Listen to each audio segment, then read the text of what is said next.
You know, the working system or a good joke. You know, both. All right.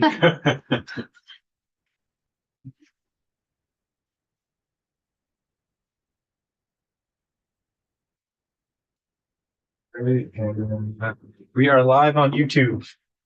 All right, welcome everybody to House Energy and Digital Infrastructure. It is Tuesday, April 1st, and we are here for a committee discussion of S50, an act related to increasing the size of solar net metering projects. So we're going to talk, meet with Ledge Council for a little bit to talk about some issues specifically around setbacks.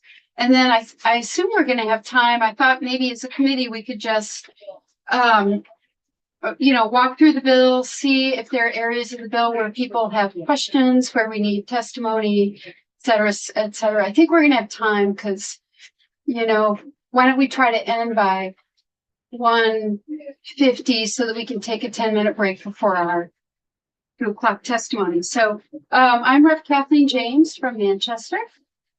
Richard Daly, Lamoille, too. Tomorrow, Windsor, Bennington. Michael Southworth, Caledonia 2.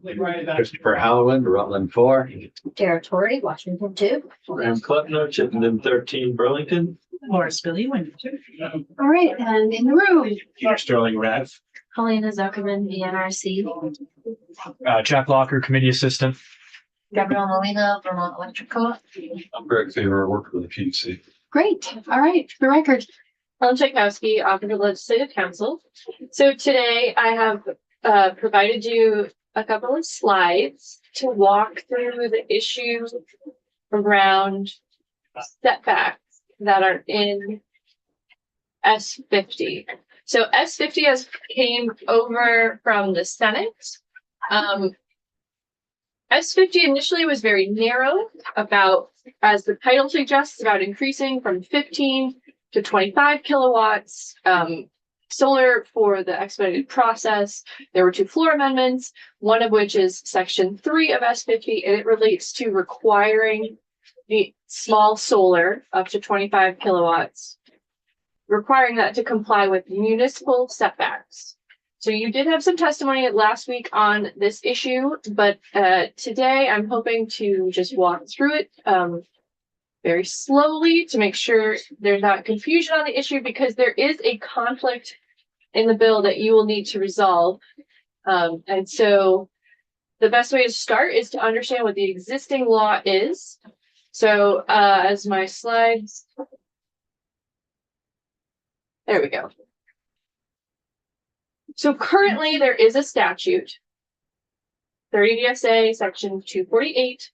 This is the statute that governs the construction of solar generation facilities within the state, and among other things. But this statute has subdivision S, which already has some language about setbacks applied to solar. So this is the existing law. So I'm going to read through this for you.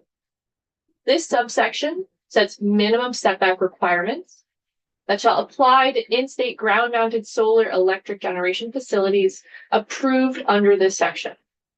So ground-mounted solar that gets a 248 permit needs to comply with these setback requirements. The second half of this sentence is, unless it's a facility on a canopy constructed primarily for parking vehicles in existence or permitted on the date of the application. So S50 is looking at ground-mounted solar.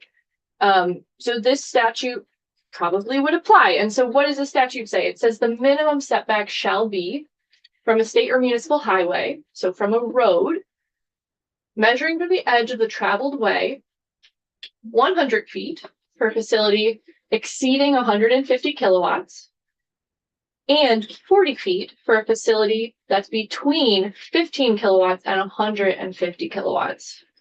So if you're constructing a ground-mounted solar facility near a road, there's a required setback, either 40 feet or 100 feet, depending on the size.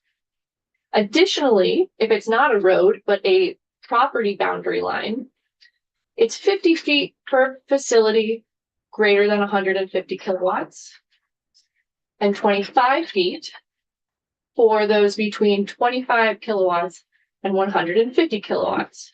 So again, depending on the size, there's a different size setback.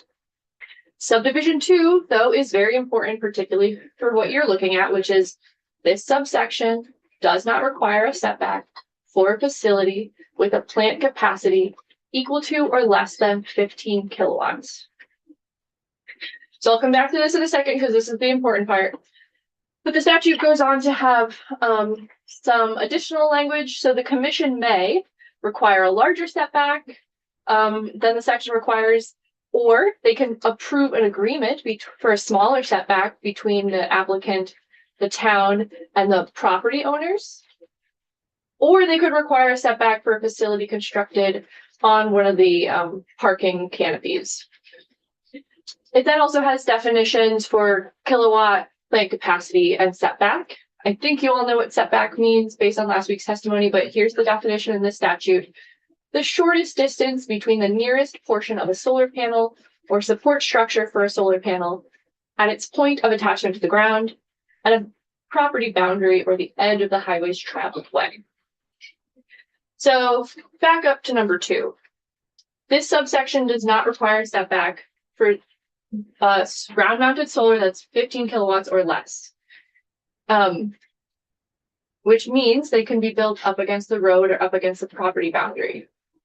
And this is, I think, what the sponsor of the amendment was seeking to change. But it does, but this section is not being amended in S50. So keep that in mind as we keep talking. It still says 15 kilowatts. You may want to address that depending on what this committee decides to do.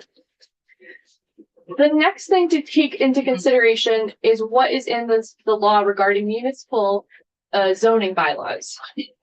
So in 24 VSA 4413, this is the municipal zoning bylaws chapter. There's this limitation on municipal bylaws that says a bylaw under this chapter shall not regulate electric generation facilities, energy storage facilities, and transmission facilities regulated under section 248 or 8011, which is for energy storage facilities. So generally speaking, municipalities are not allowed to regulate electric generation facilities through their zoning bylaws.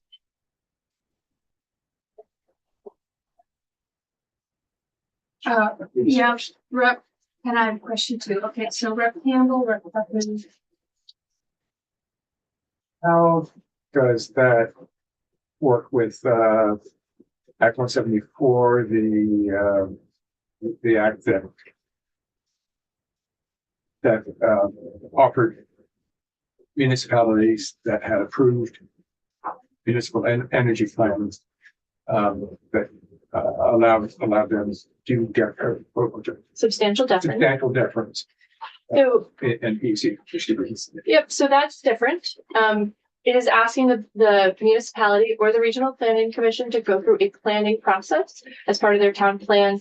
Those decisions in that plan are non-binding, but they become part of the 248 process before the PUC.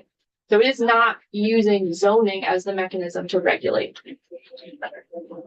And that would apply in full 248 processes. And is this the registration process or is this all 248 processes that we're looking at now? So There's a few things. okay. Generally speaking, municipal zoning cannot regulate any electric generation facilities that fall under 248. See that? S50 is specific generally to those under the expedited registration.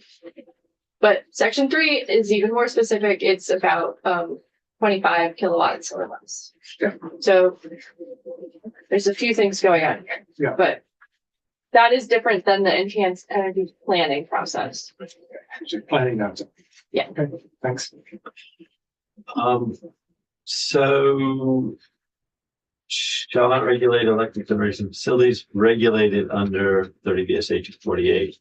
Does this line that says this subsection does not require a setback for a facility with a plant capacity equal to or less than 15 kilowatt mean that those smaller than 15 kilowatts are regulated? No, the rest of 248 does. So there's uh 20 other subsections of 248 that generally regulates these. So this is about, in general, if an electric facility is getting a 248 permit, of which subsection F is a small part of, municipalities cannot regulate them through zoning. In subsection F. So the sub S. 15K are in fact regulated by 248. Yes. And got it. Thank you. They receive their registration, which is a form of the 248 permit. Got it. So then this other statute is relevant as well, although it's saying a similar thing. Oh, go back. Still in the municipal bylaw section, 20 in the municipal regulation title 24 VSA. Now we're in 2291A. So notwithstanding any other provision of law to the contrary, no municipality by ordinance, resolution, or enactment shall prohibit or have the effect of prohibiting installation to solar collectors, clotheslines, or other energy devices based on renewable resources. This section shall not apply to patios and condominiums, cooperatives, and apartments. And so this is not dead on, but this is still related to municipalities can't regulate it by zoning, and they also can't use their ordinance to have the effect of prohibiting. And so this is just relevant to the overall scheme that generally towns are not doing regulation of solar. The PUC has that authority generally. So then that brings us to what is in S50. So S50 would be adding language to the municipal zoning chapter. And it's notwithstanding the language that I just read to you. So it's first notwithstanding 2291A, and then also 4413, or 30 VSA Chapter 5, which is where 248 lives, or Chapter 89, which is where 8010 lives, and that's the net metering rule statute. So in a municipality that has adopted a bylaw to establish setback requirements for development, those requirements shall apply to a net metering system that is 25 kilowatts or less in size, that has been registered with the Public Utility Commission as part of expedited review under section 30 SA section 248. Setback requirements under this subdivision shall not be more restrictive than requirements applied to other development in the municipality under this chapter. So the sponsor of this amendment, Senator Perchlik, was seeking, I think, and you could hear from him, to do something about the fact that the smallest solar systems were not required to comply with setbacks under the existing 248 language. Now, the person who drafted this could have probably solved that problem in a different way and instead drafted it this way, but I make mistakes sometimes. And so it has created this confusion. And so here are your options.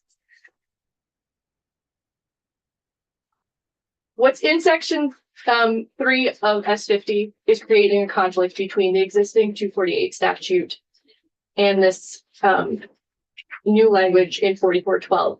So the committee, here's one way you could approach this as you work through this. Do you, the committee, want ground-mounted solar, 25 kilowatts or less, to be required to comply with the setback requirement? If you do you want it to be a single setback requirement in statute under 248? If you do, you can get rid of the language in section 3 and just amend 248S in that B, or in that number 2 that says this doesn't govern the smallest systems. You could just amend that and decide on what a setback size is there so that it's part of the 248 process. You may have heard a reason or two why that might not be the best course of action. So you could also consider, do you want it to depend on the town where the solar is located? So that would be what is essentially in 4412 in S50, which is having it be that these smaller systems have to comply with whatever the town's setback requirement is in zoning, which means that different towns have different size setback requirements for different developments. So that could be a patchwork of different sizes. If you do want to do that, you probably should still amend section 248 so that it's clear that S does not apply. The other option, and there are potentially some other options, but the other big option is you could decide that you don't want 25 kilowatt systems and less to comply with the setback requirement, and then you could just remove section 3 entirely. Okay. At the very least, you may want to just pay attention to the fact that 248S is about 15 kilowatts and section 3 in the bill is 25 kilowatts. Right.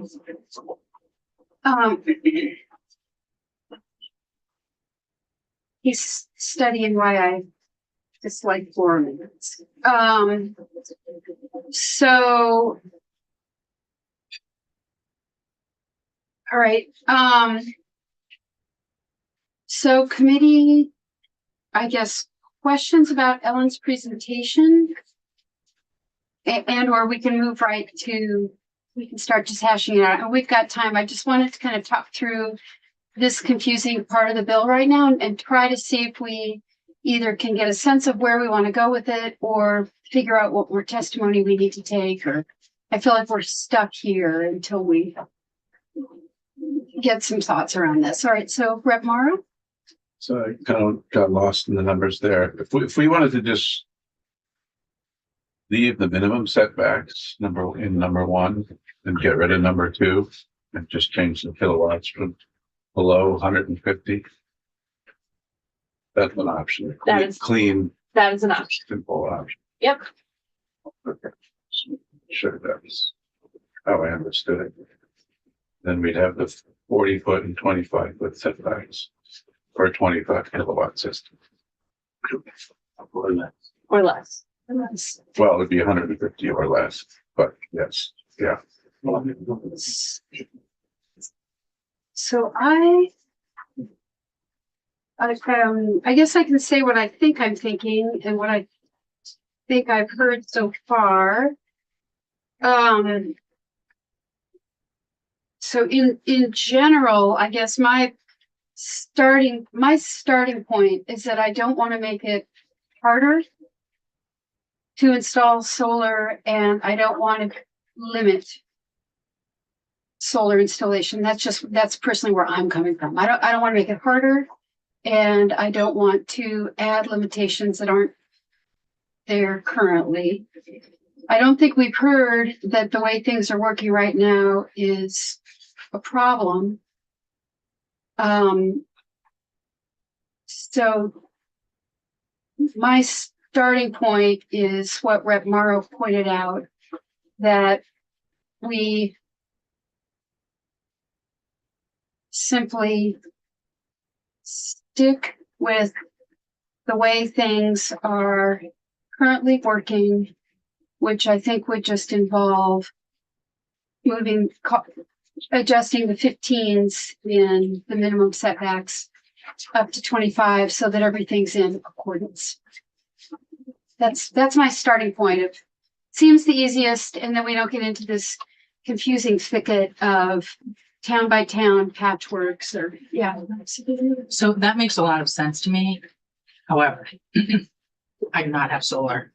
And I don't understand really what we're talking about in terms of size, the difference between 15 and 25, and if that matters. We took Yeah, that we one got out this. loud. Do we have pictures? Yes. It's, I actually did some research Yes, we over did the have weekend. pictures. Yeah, There's pictures. we have pictures. The 15 kilowatt array is, I think, if the internet is correct, anywhere from like 900 to 1,200 square feet. So if you can kind of picture that, it's like your typical backyard thing. And because technology has evolved, a 25 kilowatt array is not that much bigger than that. That's They're right. just I remember packing seeing more this now. kilowatts Yeah. into the same footprint.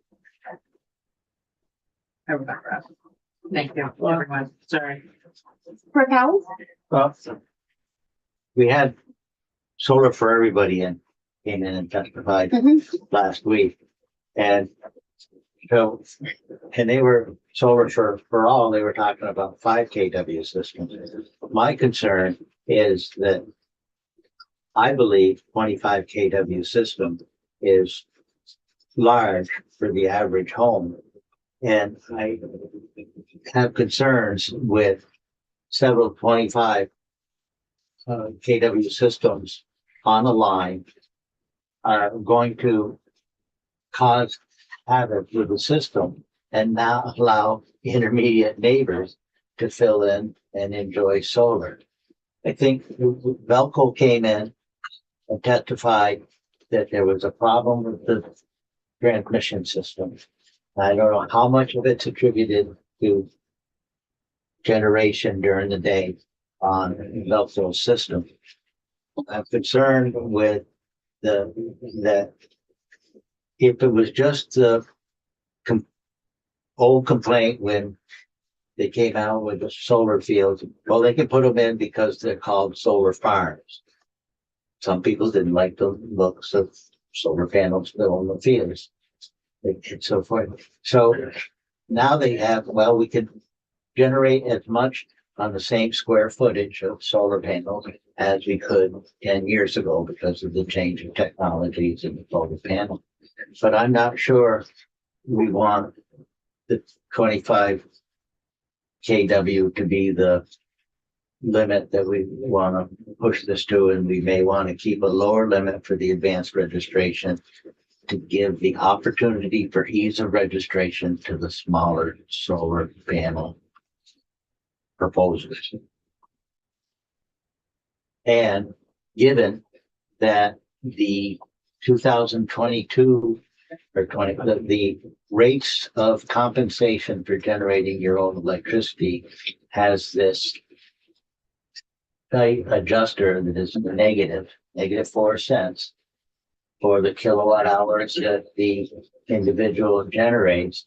As we continue to add smaller or more generation in small units to the distribution system, it will put pressure on the owners or the amount of money that the owner, called the generator, gets for compensation on the energy he produces. Currently, under the current plan, they're paying 4 cents for every kilowatt hour they generate, even if they're using that energy internal to the residence or the structure, and it never hits the grid.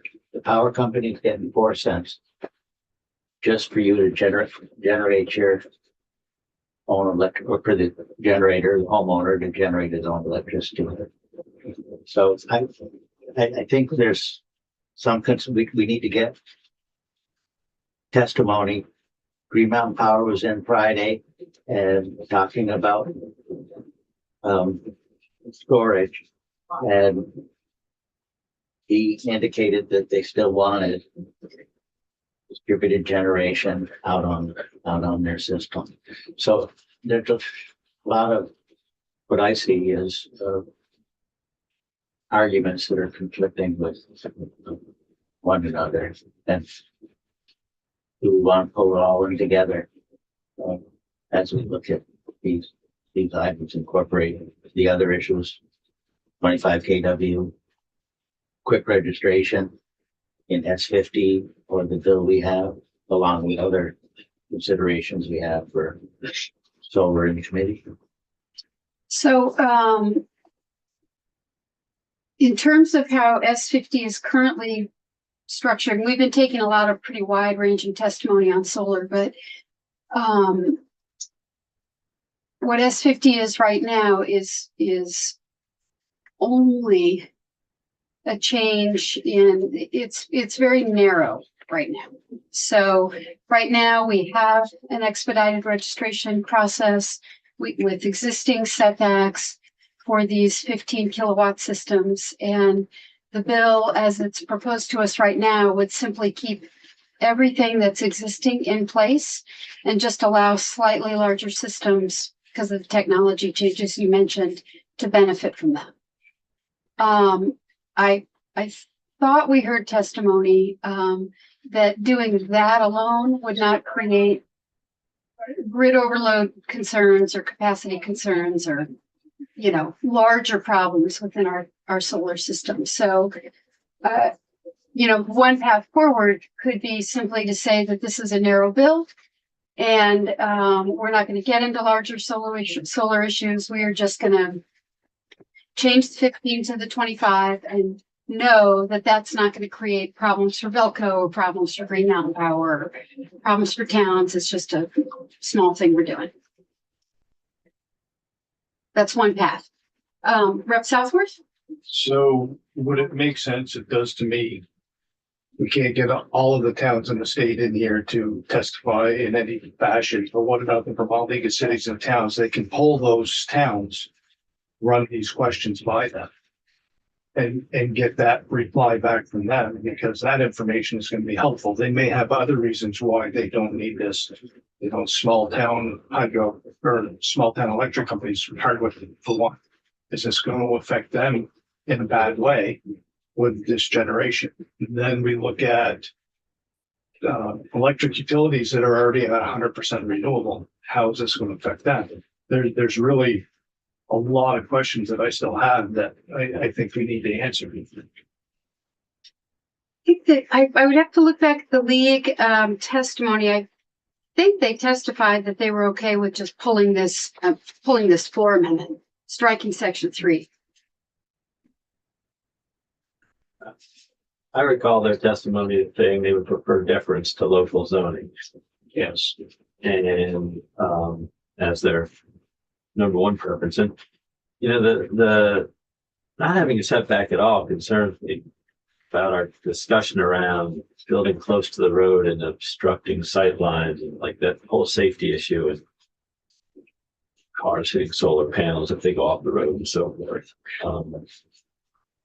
So personally, so there's the road issue, the property line issue, not really clear on. I can sort of imagine someone building a 25K array that catches sun and it's right on the property line, and the people next to them had a terrace that they like to sit out on in the sun, and now there's no more sun things catching it all. But I'd be a little hesitant to continue with anything under 25K. You can build it wherever you want. On the 40 feet from the road and 25 feet from the property line applies, right? At 15 right now. Yes. No. So 15.00, 15 plus. yes, Yeah. yes. 15, you can build wherever you want. Even for less than 15, there's no setback. Rep Campbell? I think I have some concerns that Butler and myself here have expressed about not having any setback requirement for a 25 kW array. Although I'm also remembering testimony from Jake Marin from the PUC about the difficulty of having any setback requirement in an expedited process, because it creates another loop that has to happen. It makes it not expedited. So I think it's a tough question. And one of the questions I have is there a problem now? And I think I'm sure you expressed that question also. How do we know there isn't a problem? There hasn't been a problem. How will we find out, I guess, if there isn't a problem? Can I open the window? Yeah. Yeah. Is that germane to your comment? I think it is germane. Rep Southworth? Yeah, and another thing too is there are constantly property line disputes. And if we don't have setback, that can pose a lot of issues, especially if one's dealt without a setback. And all of a sudden, we find out the property line isn't exactly where it was, maybe only a foot difference, but it's going to create an issue for everybody that's going to be expensive. Yep. I have a question of council, if I may.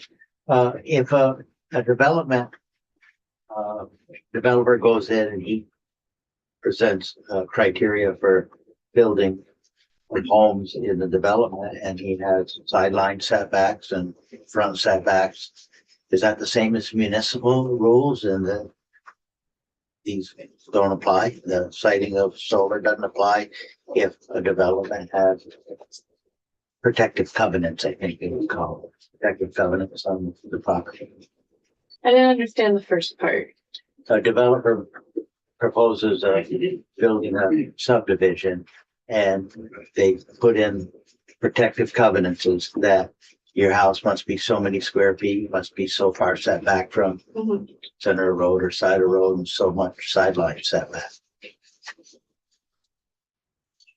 Do those protective covenants apply to these solar rules, or do these, the municipality can't? So I'm substituting, the developer can't put more restrictive covenants on the property. Individual developers and property owners can make choices on their land. They can do that. This is about when the PUC is issuing a permit for a solar construction, they're looking at what the statute says, not necessarily what the individual property owners have made decisions about there. But the individual property owner wants to put in a 15.1 kW system, he gets a Act 248 permit. And I think this is reading that no setback requirements if it's 14.9. Right, they're different regulatory systems. The remedy if something was violated would be different. So it's two different systems.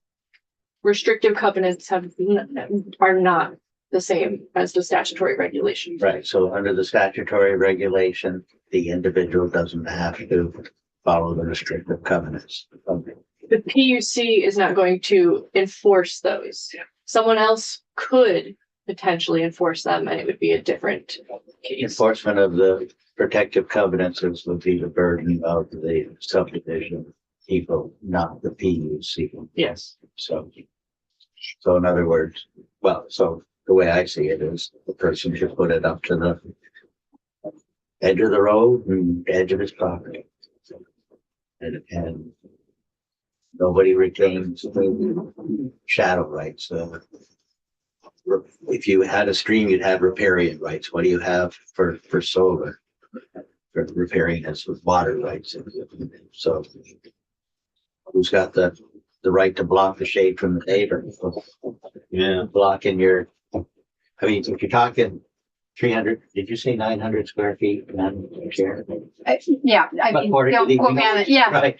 900 to Inter- 1,200 square By feet. internet law, I mean, I found it a lot of different places, but yeah, 900 to 1,200 square feet. but I'm just looking at, in a city that I represent, that 60 feet long might be quite a bit, so somebody might want to build something 30 by 30. As tall as their house and as wide as their house in the backyard and on a corner lot, block the neighbor's back porch from afternoon sun. So, be what it is. Rep Cam? Question I could, of council.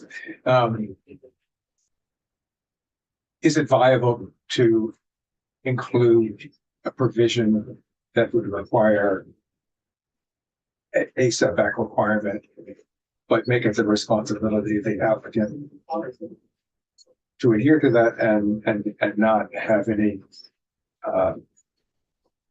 backback or enforcement requirement on the PUC for the expedited process, if we're talking about for 25 or 25, is that just inviting a tank? The issue there is that the PUC is the regulator issuing the permit. Mm-hmm. And so if you're then saying that, but independently municipalities don't currently have the authority to regulate electric generation. Okay, can I interrupt you there? I'm not bringing the municipalities into it. I'm just saying, suppose we say, let's say, for example, there's a 15-foot setback requirement for systems under 25 kW and less. But it's a, applicant's responsibility to adhere to that, and the, BUC would have no requirement to, certify that the 15-foot setback has been observed. It's just the applicant's responsibility. So, So it's a I guess- suggestion. well, it then would leave the applicant, I guess this would be another part of it. The applicant will be on the hook if the license fits 15 feet from the property line and the neighbor complained and say to prove that it wasn't, then it would be the applicant's responsibility to move the array. But what would be the enforcement mechanism on that? Would it be Just a a private law? Just a complaint. Complaining to whom? Good question. Yeah. I don't know, Mike. Complain to Mike. Complain to Mike. We don't want to do that. No, yeah, that's a good question. I'm just exploring, is there any other mechanism for doing this other than requiring, any other way of having a setback requirement for 25 kW arrays and less? Other than, in effect, voiding the, expedited process for the PUC. In other words, bringing the PUC into it to enforce it. Is there any other way to accomplish that? You could put that question to the PUC. Because my initial response was no, but also, you could ask them and see if they have an idea. If only they were here in the room. I just looking back at testimony and the PUC suggested revision to the bills to strike section 3. Right, well, that's the easiest way to do it.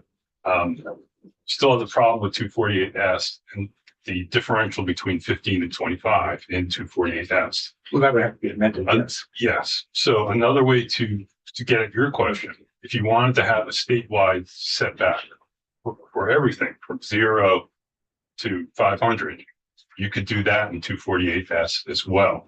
0 to 500 kW? Yeah, I mean, Or 0, how about? 0 to 15, 0 to 25, you could put in a statewide set. Yes, And then it's just a checkbox on the application process. When I send in my registration, I check the box that I've adhered to the setback, the statewide setback, whatever that is. And you're done. right. That doesn't change our process. Our problem is when you have potentially 148 different setbacks that Right. might apply. Right. And then you could have differences between the town's opinion what the setback is and what the applicant's. Sure. opinion is. So if you wanted to do a statewide thing in 248S, get rid of section 3, change 248S, you could absolutely do that. And that makes it simple for everybody. That's statewide. Yeah. It's just a checkbox. And then, who does the neighbor complain to? They would come to us as they do now. We certainly have disputes, as to the as-built project. Mhm. And then the neighbor says, hey, wait a minute. They said it was going to be over there. Yeah. We saw the blueprint. Now it's over here. Right. They come to us Okay. and so. Rep Southworth had his hand up first. And just kind of to mirror that a little, it would also take care of the towns that don't have zoning currently or any other regulations in their towns. So that if we have a statewide setback for these facilities, it's going to cover everybody and it's not picking and choosing.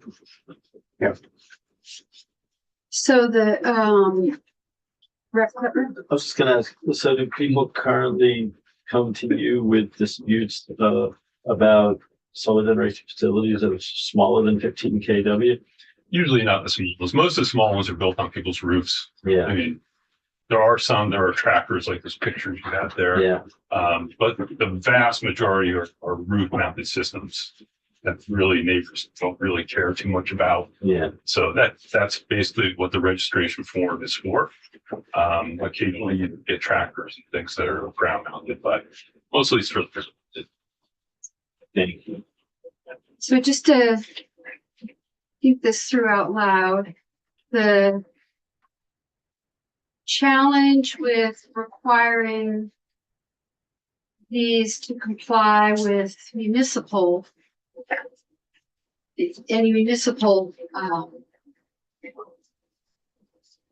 problem with trying to comply with municipalities is that there's a patchwork of them. Even the checkbox would require, it's sort of unenforceable because even if the installer checks yes, and then there's a dispute, who do you go to, right? Is that, am I following? Yeah, go ahead. It would come to us. Right. It would require additional work on the PUC's part. Yes. To be able to keep up with all the municipal regulations, I think was their point. Which seems onerous to me, Oh, but not if there was a uniform. Right. but not, right. And so then my question about a uniform setback would be that it looks like our predecessors, whenever this was put into law, took care to carve out smaller systems so that they wouldn't be, small backyard systems, so that we wouldn't be limiting the installation of what, if people want to put a solar in their yard, they can do it. I'm looking at these setbacks and thinking, boy, I don't know if I could put one on my property with, I don't know. I'm just trying to think all this through. I'm sort of back to my initial thing of wondering if we can find a way forward that doesn't require more work of the PUC, is some sort of uniform approach. But then my concern, and maybe I'm the only one concerned about this, but without limiting, it seems like one way to kind of help with our distributed, all of our energy goals is to allow people to put up solar on their own properties. And so I guess I'm just a little bit concerned about inadvertently limiting that with setbacks that might knock out the ability of a bunch of people to put up a ground mounted array in their yard.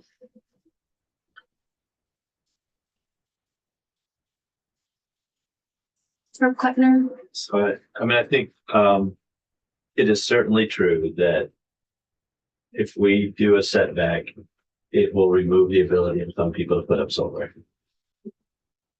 Question is what we gain in terms of safety and adjoining property owners' rights worth what we give up in terms of that? And, it would be hard to figure out. It would take a lot of time and money to figure out exactly how many parcels in the state would be X'd out of doing small ground mounted solar if we did that. But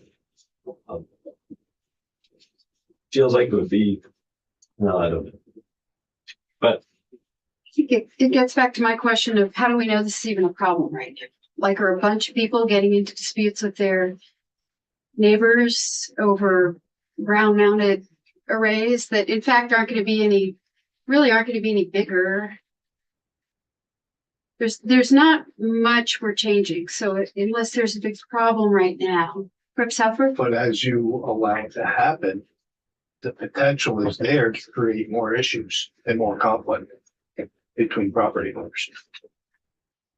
If we don't have a setback and all these people go and start installing solar, the chances of conflicts increasing is there. I think that Renewable Energy Vermont had some. Well, I saw, Greg, you might have a sense of how many disputes we get now about residential backyard solar. With the small ones? Yeah. I don't think we get any. Like I said, mostly rooftop. Neighbors generally aren't concerned about rooftop installations on the other neighbor's house. So again, you're carving out a very small portion of these projects. The very small ones are typically rooftop. So you're not going to get a lot of disputes. The larger ones, sure. The larger ones require screening, plantings. And sometimes those plantings die and neighbors complain about that. But that does not happen with these small ones. So, we're not getting a lot of disputes in the small ones right now. How about in the 15 to 25 kW space? Again, I think most of those are gonna be, Still gonna be, most of those are gonna be. yeah. And you can ask Mr. Sterling, he's more plugged into the industry, but I would imagine that those are gonna be a large portion of those, majority are gonna be rooftop. I think Peter testified, I see. He testified, that since 2020, there have only been 12 applications for arrays between 15 and 25 kilowatts. So we're talking about 12 applications over 4 years. Sorry, I had to say, but that's because they're not very big and they require a big regulatory process right now. I think if we raise the level to 25, there would be quite a few more in that 15 to 25 range. I guess I'd be curious to know how many applications we have now for 15 and underground mounted. Or we had I think we saw that. 1,600, I think. Well, that includes roof.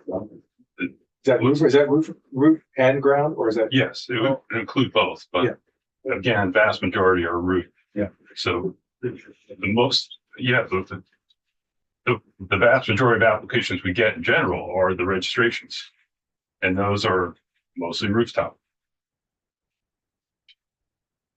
So, yeah, I want to make sure we're zooming in on the scope of the problem and whether there is even a problem with, so if we get 1,600, let's see, if we've had 1,600 a year for under 15, and the vast majority of those are roof, so that S50 doesn't apply to them.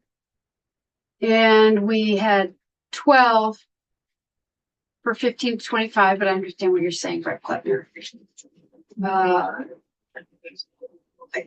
I just wonder how much of a problem we have or would have. I just want to point out that, like, when I put in my solar ground mount, I did it on the ground because my roof was really old and I didn't have enough money to replace my roof before I installed my solar. Which is kind of an exception to the rule, but it's probably not that uncommon. A lot of old roofs, but yeah, it'd be nice not to have a setback in that situation. Like, I had plenty of room, so it wasn't an issue, but I can envision situations like that where the setback might be a problem. My yard. I did rooftop as well, but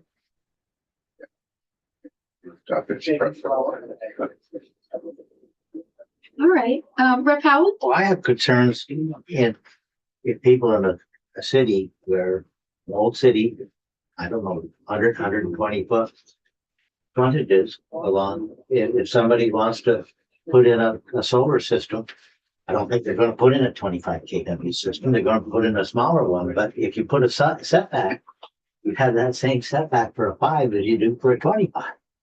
And I just kind of envision my old neighborhood, delivered the newspapers and so forth, and up and down the roads millions of times, not millions, but several times, that you're limiting some people between the shade from the house, so forth. If you have any setback, they just don't have 30 feet or to put in a solar system, or 15 or 20 feet left. If you put 25 and 25 and they want to put it diagonally on the back corner where it's not bothering the neighbor and where they get sun, you probably got a tree someplace on that. And so you don't want to put your solar panels under the tree, I would imagine. And so these limitations, I think, are not needed for the smaller side. It's 25 is the number.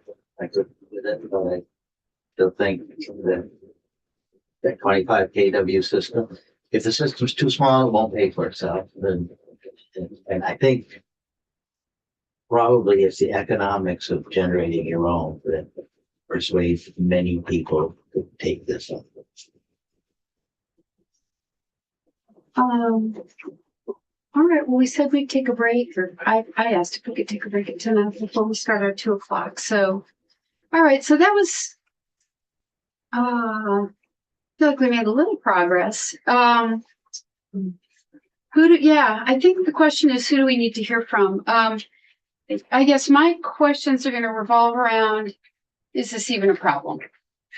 So, I just add one Uh-huh. last thought. It may be what we're saying, if we decide to do setbacks for any size array, what we are probably saying is that there are some house sites that are not appropriate for ground mounted solar.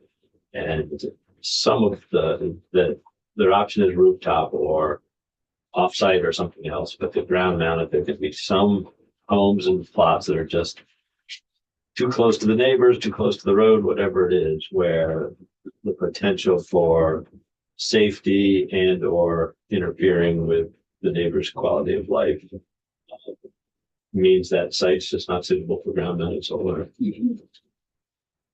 And they may be, Yeah. not suitable for ground mounted solar. Yeah. yeah, Rep. Sabili? This may be a terrible suggestion. I wonder if with the, I wonder if we should see if the RPCs have any thoughts on this, just thinking about the land use, the tiers and all of that. That is the most expressionless of an expressionless piece. No hint whatsoever. No, don't say PTSD. Here's the solar or being That sad. was last year. The tiers was Well- last year. Last year. So, Would that be relevant? Did it have something to contribute? I mean, we were talking about the smallest systems here. And I think generally like their energy planning deals with the larger systems, but If we're talking about doing like a statewide setback or something like that. Or not. so, just trying to think this through, does it feel like our two, just based on our conversation and the testimony we've heard so far, does it feel like the two things we're now weighing are statewide setbacks, uniform statewide setback versus leave it like it, like take the language out and just, we don't have a problem here? Have we at least have we narrowed it down to those two choices? can That's what it feels like to me. I say it? Yeah. Because I think I actually said it not, there's an option within that, which is the statute does currently say 15 kilowatts. Do not have a setback, 15 kilowatts or less. Do you want it to remain 15 kilowatts or less? Or make it 25 kilowatts or less, has no setback because you're giving up to 25 the expedited process. And those are actually two separate decisions. You could leave it at 15. That adds just another extra step in review, sort of because you're adding this extra between 15 and 25. But that is sort of, yes, the other option. If I That would affect. worked at PUC, I would not want to hear that path. That seems, I don't know. To me, that feels, That would effectively leave. it creates a new 25, tier. It yeah. leaves 15 to 25 in this new world. Which has a 25% setback. Would another way of asking that question in terms of did we cross anything off the list is, are there any strong advocates for subjecting these smaller solar projects to municipal zoning where that exists and to nothing where it doesn't exist? I am not in. And so I think we crossed that one off the list. Yeah. So I still feel that we need to hear from all League of Cities and Towns and the regional planning commissions like Rep. Civilians. I think those two entities are going to be very crucial for us to come up to a good decision on it. VLCT was here on this last week. I think we're gonna have to get people back. Yeah. So, because I'm gonna want to hear from solar installers, the solar Yeah. industry again, and I'm gonna want to hear from the PUC again. So I think we're back to, Because I still envision it, the potential for problems increasing. Okay. And I don't want to be the one that's allowing those problems based on, not protecting people's property rights in yeah. some fashion. So I think what we could do is let's be really clear with people when we invite them back. Like we've had a committee discussion and hopefully we're debating this versus that. So do we have sort of a committee consensus on choice number one is minimum setbacks applies to everybody, no matter the kilowatt size, versus we're gonna leave the expedited registration. We're gonna bump up the expedited registration from 25 to 15 and also change for consistency, change the minimum setbacks language from 15 to 25. That would be the consistent approach, right? Two different paths there. No minimum from no setbacks below 15 goes to no setbacks below 25. Yeah, So, path one. so that everything the PUC, they don't have to keep track of the ones place. They only have to keep track of the twos and the fives. Yeah, And then, so anything 25 or less, let the municipalities sort it out. Is that what I hear you saying? No. No. no, No control. So 25 or less. The No sun- yep, how it is, right? Let the property owners decide whether they want to put it, no restrictions. Yes, which is how it works right now for 15 and less. Right. We would just change those. So we would So just they change, those to 25. yeah, across the board, we're gonna bump it up to 25. And there are no setbacks like it works now. And I'm sorry, so I didn't say that right. So we're moving it from 15 to 25, no setbacks, just like it is now, versus we're gonna have minimum setbacks apply to all sizes statewide. But 25 or less could still have expedited registration. Expedited registration was Those are, was part of the bill. sure, yes. But- Well, yeah, if we're not doing that, then we're not doing anything. Right. If we're not going from 15 to 25 on the expedited registration, then we don't need to pass the bill because we're not changing anything. I'm sure I need a little bit of a reset Okay, on the problem that we are trying to solve here. yes, And if we agree, there is a problem to solve here. okay, That is all I have to say. okay. So, I'm not clear. I'm not clear on what the problem, so I'm clear on what the bill is doing, which is making it so, you can have a larger system if you're, using more electricity. So the problem, as I understand it, is as people put in heat pump motor heaters, heat Mhm. pumps, have a couple of electric cars, then all of a sudden the 15 kilowatts is not going to be enough. That's the underlying bill though, right? I mean, that's, Oh, I thought that was. well, I'm asking about To this. bump it to 15, you're just talking about the setback. And this was a floor amendment, so you could consider asking Senator Perchlik to come up here and address what he Yeah. thought the issue was. I get the underlying bill. Oh, okay. That makes I sense to me. misunderstood. It's this whole setback question. I'm like, what is the problem? Yeah. We are trying to I solve. think Senator Perchlik said he didn't need to come in and that Yep. we So, should yeah. just pull it. Yeah. Pretty much, Okay. Senator Perchlik's response was, I don't need to testify, just yank it out.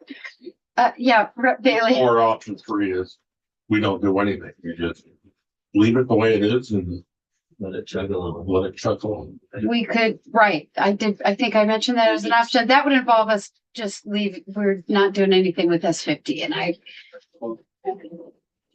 Would you be a little more comfortable to paste it back on the wall with roofing nails so it won't come off to have a straw poll first? Or are we gonna to do nothing and leave it alone? Don't you think we should? sure. I mean, usually we do that when we've got a little more clarity, but No, I didn't say now. no, not a vote. I think Rec Howland is just saying, do you want to go around and just say, do you guys want to keep working on S50 or put it back on the wall? Is that what you're suggesting? To get a Yeah. sense of whether people, Yes. Is there really a problem here? And I guess How much, Okay. or divide it, divide the question. I think that's here, removing section 3 of no setbacks of 25 or less. Rep. Kleppner? To answer up to Julie's question about what is the problem that that the amendment's trying to solve. Yeah. Yeah. So I think Senator Perchik was fairly clear that he felt that municipalities have built zoning codes for a variety of reasons in terms of safety and keeping peace among the neighbors and all those things. And he thought solar, the smaller sizes should be subject to those municipal regulations because the municipalities have developed these codes for various reasons. Even though that's, Because they're counting on them. which he wasn't aware of when he made his floor amendment, presumably, or whatever it was. And from my point of view, in learning about this, it has raised two other potential problems, which the municipal zoning probably solves in terms of safety and keeping the peace among neighbors. So I think what we're discussing now is there enough of a safety and peace among neighbors potential issue that we should do a statewide setback, since doing all the individual municipalities is unpracticable? Or is that not a problem? Okay, so it sounds like maybe the first question is, are we keeping in Perchlik's amendment or not? And if we're keeping it, do we like it the way it is, or do we want to change it? No. We have. We have to We stop. gotta go. Yeah. So, all right, to be continued. So much for my 10-minute break. All right, on we go to our next Thanks, topic. Ellen. Thanks so much, Ellen. And everyone. And now we know they just came to hear, oh, they don't like us at all. He leaves, they all leave. No one else here. Oh, all right. Hello, Hey, Dan, how are you? good, how you doing? Good. Lauren and I are gonna tag team this first part. Is it okay if we grab a second chair? Yeah, absolutely. Though. No, this is a self-serve Do that. committee. All right. All right, so I am waiting to get online for Yes, I just screen saw. sharing. Thank you. Pass these around for folks. Thank you. There might be some extras there. Well.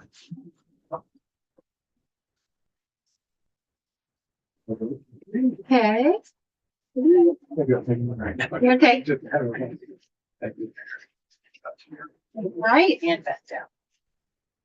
All right, so we are continuing as a new committee to hear from different climate and energy groups that we haven't had a chance to hear from yet. So we are having an introduction and overview today to the 2025 Common Environmental Agenda, which is a project of the Vermont Conservation Voters and the Vermont Natural Resources Council.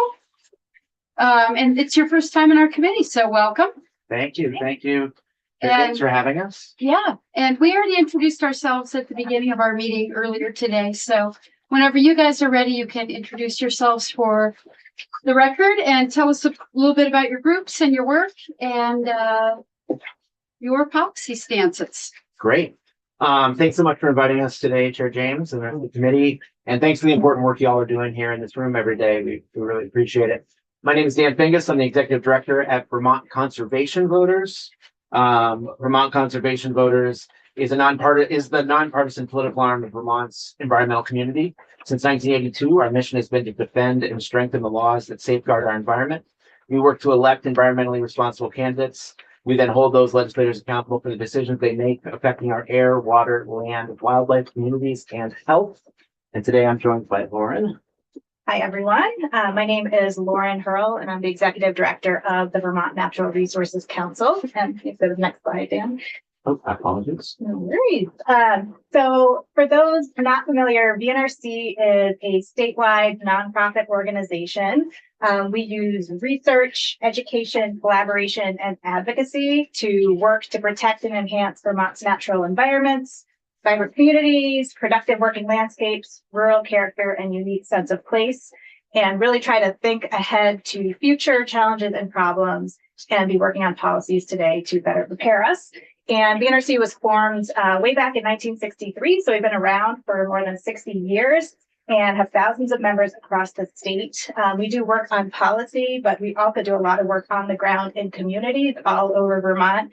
For example, we help organize VCAN, the Vermont Energy and Climate Action Network, which has currently about 130 organizations around the state. So many of the communities you represent probably have energy committees. And the work that we do at the local level is it intersects with a policy, but often it can be something like working with a community to help weatherize town hall or those kinds of on the ground projects that are kind of putting into action in our communities the issues that you all wrestle with every day. And you try to, connect communities, help people learn from each other and all that kind of stuff. We also organize the Vermont Association of Conservation Commissions. So another set of local volunteer groups that I'm sure many of your communities also have. And our team has a lot of deep policy expertise. So Johanna Miller is going to be joining us in a couple minutes, who many of you have probably worked with. And she'll go into much more detail on kind of where we've been on climate and where we are looking to go. But we also have on the team, we've got legal expertise. We have people with expertise in forests and wildlife, clean water, toxic chemicals, democracy, whole range of issues. So if we can ever be a resource, love working with you all on trying to take on so many important problems we're facing. And a big part of how we do our work is really looking at convening. How do we bring different stakeholders together who have a variety of perspectives and try to really think through problems and think, how can we come up with really pragmatic solutions that are going to work for, a whole host of different struggles that, we're all facing. These are, the things by the time they get to you all, it means it's a complicated, hard problem to solve. The easy things we can just do. So we really kind of lean into that and view our role as a council as a core part of who we are, really trying to bring people together. So we work a lot with like youth and business groups and low income groups and faith groups and housing groups and all kinds of other organizations. So now turn back to Dan. Yeah. So Vermont conservation voters every year, we work with the environmental community to create the Environmental Common Agenda, which lays out the policy priorities for the legislative session. The agenda is the foundation of our advocacy efforts for the legislative year. It is a document that best represents the shared values, vision, and policies of the Vermont environmental movement. The Common Agenda process starts every fall. We begin by interviewing as many environmental organizations as we can find who are willing to give their opinions about what the policy priorities will be. Last fall, we interviewed 22 organizations to find common priorities and went through multiple rounds of edits and conversations to ensure we could create the 2025 Common Agenda. This year's 4-month agenda setting process resulted in the 2025 Common Agenda, signed on by 19 different environmental organizations and other kinds of organizations. They are the Audubon Vermont, Connecticut River Conservancy, Conservation Lao Foundation, Lake Champlain Committee, Preservation Trust of Vermont, Renewable Energy Vermont, Rights and Democracy, Third Act Vermont, 350 VT, Trust for Public Land, Vermont Businesses for Social Responsibility, Vermont Chapter of the Sierra Club, Vermont Climate and Health Alliance, Vermont Community Thermal Networks, Vermont Conservation Voters, Vermont Council of Trout Unlimited, Vermont Interfaith Power and Light, Vermont Natural Resources Council, and VPER. This year's Common Agenda once again shows that the environmental community of Vermont is united in calling for science-based policies that move the state forward for the good of Vermonters' health, economy, and quality of life. This agenda is a well thought out approach that balances prioritizing and protecting our natural resources while also meeting the biggest challenges that the state faces today. The Common Agenda is the Vermont environmental community's vision for a bright future, including working to advance and defend policies that protect the environment, promote health, civil rights, social, racial, and economic justice, bolster strong communities, and strengthen our democracy. Last legislative session, we were happy to see lawmakers enact a suite of impactful environmental policies including holding big oil accountable for the damage they have done to our climate communities, addressing flood safety. As a resident of Plainfield, flood safety is such a huge thing for my community. I really appreciate that. Achieving 100% renewable energy by 2035 across all of our utilities, modernizing Act 250 to build much needed housing while safeguarding our critical natural resources, and better protecting Vermonters from toxic PFAS, neonicotinoids, and other harmful chemicals. Collectively, these policies will make for a healthier, more affordable, and more resilient communities. And even with these, there's still more work to be done, as you all know from being in the building every day. And so in this year's Common Agenda, we're calling on lawmakers to watchdog and invest in successful implementation of the historic climate and environmental laws passed in recent years, and oppose any efforts to weaken environmental protections. Build climate resilience by better protecting our lands and waters, by better regulating farm pollution and chloride, and better protecting our biodiversity and endangered species. Invest in affordable housing that is centered on smart growth principles. Cut climate pollution and ensure an accessible, affordable transition to clean energy, and foster healthy communities and safeguard our democracy. I also want to note that each section of the Common Agenda comes with a section of policy experts. This is the one for the relevant section to your work. This is a treasure trove of information about who is doing work in this area with their contact information, so that you can very easily connect with any of these folks to talk about clean energy and clean transportation, other issues. We're going to go through the sections of the Common Agenda, taking turns, Lauren and I. And so I'm going to turn it over to Lauren to do the first section. Great. So as Dan mentioned, there has, rightly so, been a lot of attention in the last couple of years on, wow, putting on good stuff. I'm so sorry. In case anyone was confused if Joey was late or not. Yeah. Just on time. We're good. Given particularly, for many years, we've been talking about climate resilience, but the flooding that we've seen that has devastated so many communities, as Dan mentioned, Plainfield, I live here in Montpelier. And, when we talk about climate disasters and resilience, it really just hits you totally differently when you're walking down the street of your hometown, your downtown, and people's belongings are out totally destroyed, and you're trying to figure out how you get through this. It just makes the work of resilience and also the work to cut climate pollution all the more urgent in our minds. So we have a focus on both aspects. Two bills that in particular that we had advocated for that we think contribute to climate resilience are the Flood Safety Act that was passed last year, and just kind of reminding folks that this, from our perspective, was a really important bill to look at how do we better deal with building within floodplains and river corridors, so we're not putting new buildings at risk. How do we manage dams, which can both be flood resilience and safety, our flood storage dams, but also there's a bunch of derelict dams that actually make flooding worse. So how are we kind of dealing with both sides of dams, and also wetlands, which are on our landscape, can act as sponges. So when we have extreme weather events, they can actually store a lot of water. And there's a lot of good examples around Vermont of where when we've protected wetlands, it's protected our communities, our buildings, homes, downtowns. So that bill, we're kind of at the phase now of implementing it. And so we are just calling for in the Common Agenda to stay on track, to continue funding that, and to continue, the work to implement those important flood resilience policies. Also, last year, maybe 2 years ago, y'all passed Act 59, which was the 30 by 30 bill, conserving 30% of our land by 2030 and 50% by 2050.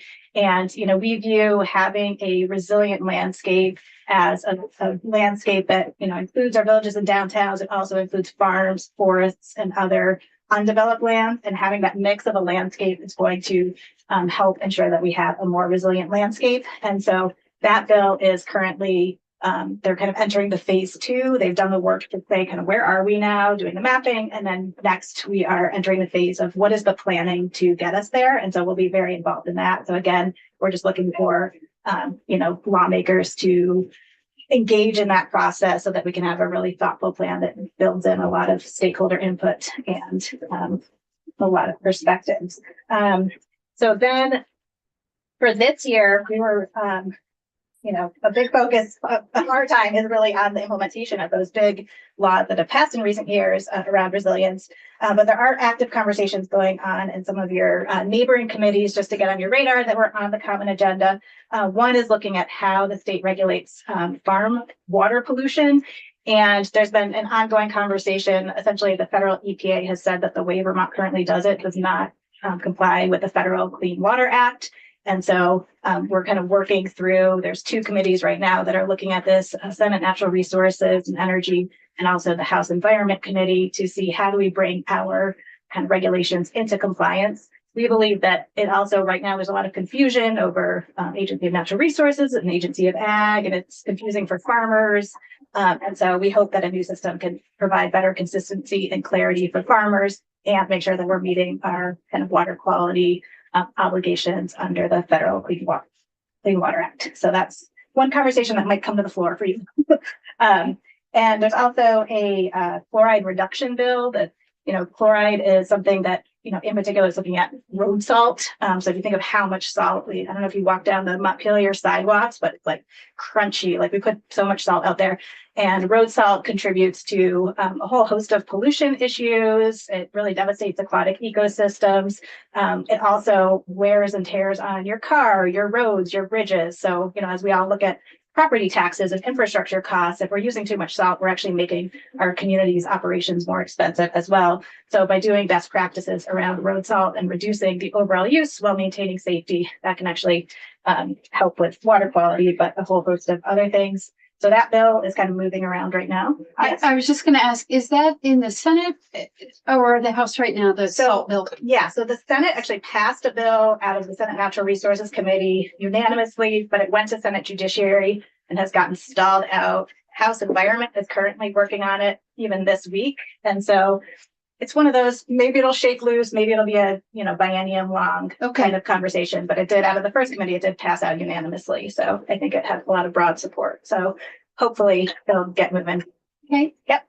And then finally, there is a bill that's looking at protecting biodiversity and basically making some updates to our threatened and endangered species law. This is something that the administration and various stakeholders had worked on together. So that's just starting to get taken up, but it's some pretty kind of strategic tweaks to it. It's nothing groundbreaking, but it would just make our current program work better. So we're hoping that that also gets moving, but that's being looked at by House Environment right now. The next section in the common agenda is around smart growth, and specifically supporting housing and conservation policies centered in smart growth. So smart growth is a strategy within the climate action plan. It's about developing land that creates compact, walkable, transit accessible communities with a range of affordable housing opportunities and choices. We all know that we have a housing crisis and we need to build more housing. If we don't build that housing in places where it's going to be accessible for people, we're going to create more problems. We already have transportation issues in the state. There are already people who don't have access to doctor's appointments and other things. And if the more that we sprawl and the more that we build outside of our city centers or village centers, or places that already have transportation services, the more that we're going to have to come to the legislature and say, we need more funding for transportation. We need more funding for these services. So we need to build it right the first time. And smart growth is a way for us to look at that. And what it does is it also ensures that we're protecting the farms, the forests, and the natural areas in our state, because we're building in the places where there already is density, and we're creating density in places where it makes the most sense. With last biennium's updates to Act 250, Vermont has made huge strides towards building more affordable, climate resilient housing for current and future Vermonters. Through smart growth approach, we can simultaneously protect our vital farms, forests, and waters. It is imperative that Vermont remains committed to the progress we've made with the passage of the Home Act, Act 47 in 2023, and the Act 250 land use reform in 2024, which is Act 181. We must give these laws time to be implemented effectively. We're still waiting for the maps for Act 181, for example, where there's a lot of work still to be done on that bill. And we must allow towns to comply with the new zoning and planning requirements. As a select board member myself, every year there's new rules that come down from the state, and we have to figure out how we work with them. If these rules are changing, if the zoning, other laws are changing every single year. It becomes a real burden for a small town like mine that has 2.5 staff in our office and like 5 or 6 staff total for the town. And we're already seeing success in 2025 because of the work of 2023 and 2024. We're actually seeing an increase in requests for building permits. We're seeing increases in housing, like developments. Folks are starting to work. So there is already that positive growth. We are looking proposed legislation wise to continue to maintain the balanced approach that I just mentioned, promote housing that is affordable for all. We need to invest in multi-unit mixed use infill development located in well-planned walkable areas. We need to fully fund the Conservation Board, the Vermont Housing and Conservation Board at a statutory level, fund and expand eligibility for downtown and village center tax credits, increase support for the Land Access and Opportunity Board, regional planning commissions, and natural resource conservation districts. These are the folks we're leaning on to make a lot of the decisions on how we can plan ahead, how we can create housing plans that are going to work for your area, especially the RPCs. The Vermont Housing Conservation Board has some statewide programs that are really important. It's really crucial that they have the resources to do this work. I think more and more is being put upon the regional planning commissions and municipalities to do better and to really meet the housing needs and meet the planning needs. But that has to come with some funding and some support so that way we can actually do that the right way all across. And I do want to thank folks for passing this year's housing bill in the House. The bill is focused on housing investment, housing financing, brownfield redevelopment, and zoning. We find we're supportive of this housing bill in the House and hope a smart growth approach is continued as the House looks at the Senate's housing bill. One of those interesting places where there's both sides made a bill that's very similar. Now they're getting switched over. So it'll be interesting to see how that all comes together. And I'll turn it back over to Lauren to discuss our healthy communities and democracy section in the common agenda. Great, and thank you for hearing us out on a range of things that will come before you on the floor, but I know are a little bit outside this committee's wheelhouse, but we'll be turning it over to Johanna Miller in a minute, who will dig in more on the stuff the issues that are right in front of you all. It's okay, and they're adjacent. I mean, I always just feel like climate related. Yeah. They're yeah, energy adjacent. but yes, it's all connected in various ways. So one area that the Vermont legislature has done a lot of work on and that we have strongly supported is looking at how do we reduce exposure to toxic chemicals. So whether that's looking at various pesticides, like a ban last year that was overwhelmingly passed on neonicotinoids, and we're looking to basically effectively implement that law at this point. But we are also really pleased to see action on H238, which you all in the House overwhelmingly passed a couple weeks ago, that's looking at PFAS chemicals. So PFAS are those forever chemicals, the Teflon, that are linked to a whole host of health problems at really low levels of exposure. They're called forever chemicals because once they get into the state, they basically stick around forever. They contaminate the water, the soil, they contaminate farmland. So our approach has been, if we can turn off the tap of bringing these chemicals into the state in the first place, then we're not dealing with the downstream repercussions for generations to come. And so the legislature has really done a lot of work here banning PFAS from cookware, children's products, clothing, and so on. And this year, the bill that passed a couple weeks ago builds on that by banning PFAS from dental floss, cleaning products, and fluorinated containers. So we strongly support that bill, and it's already being taken up this week in the Senate Health and Welfare Committee. So hopefully that will make its way to the governor's desk. The next is looking at the bottle bill. So legislation has passed for a number of years on modernizing the bottle bill, but it's always had various roadblocks and hasn't been implemented.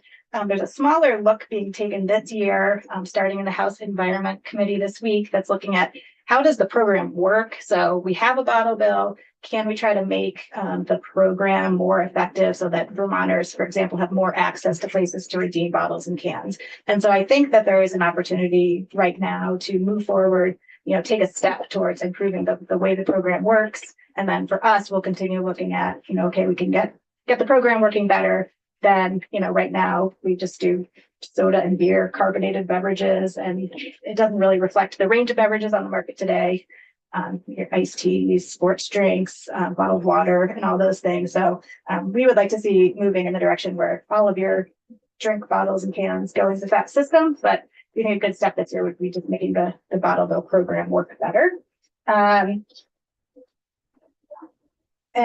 just to wrap up, we are like something that the common agenda has in the last few years really been looking at is democracy issues. And so, we view a healthy democracy as underpinning the ability to maintain a healthy environment.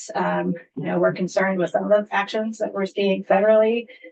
One thing that Vermont can do is start working on a Vermont Voting Rights Act that basically mirrors what has been in place for generations federally, but just with just a bottom line goal of, we want every Vermonter to be able to access the ballot. It should be easy and accessible to vote for every single Vermonter. And so, who's eligible age to vote.